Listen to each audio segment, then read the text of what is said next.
Um, I asked Kevin, I said, you know, people that would go to a movie theater to watch your movie, if you had the opportunity to stand up and speak to them for just a couple moments, what would you actually say? And here's Kevin's response.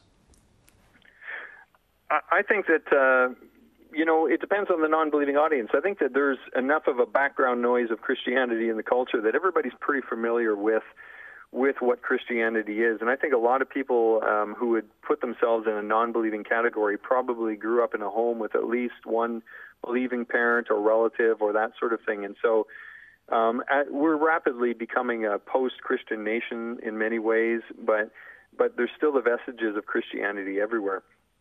So I'm hoping that, you know, people who have walked away from Christianity or rejected it for one reason or another, I'm hoping that what this film really does is shows them that there's actually a lot more to the gospel than they may have realized. I think a lot of people encounter a message of judgment and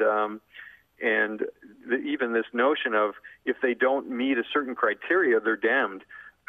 And they reject Christianity on that basis because they say, well, if that's who God is, if he doesn't love me as I am, well, then that's not really love. And so they reject it on that basis. But I'm really hoping that they can watch this film and see that there's actually more than one way to think about this. And, you know, something I like to say to people is that Gregory of Nyssa, who was called the father of the church fathers, he was instrumental in convincing you know, the fathers of the church that we should have 4 Gospels in the Bible, and he played a role in the canonization of the Bible and writing the Nicene Creed.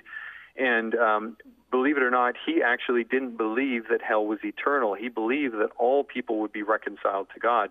And so the question I would say to people is, if you're going to argue that the idea of universalism is heretical, you're actually going to have to argue, and you're going to use the Bible to do it. You're going to have to argue against one of the guys who gave you the Bible. And so I think that this is one of those aha moments for a lot of people, especially people outside the faith, to go, wow, I had no idea.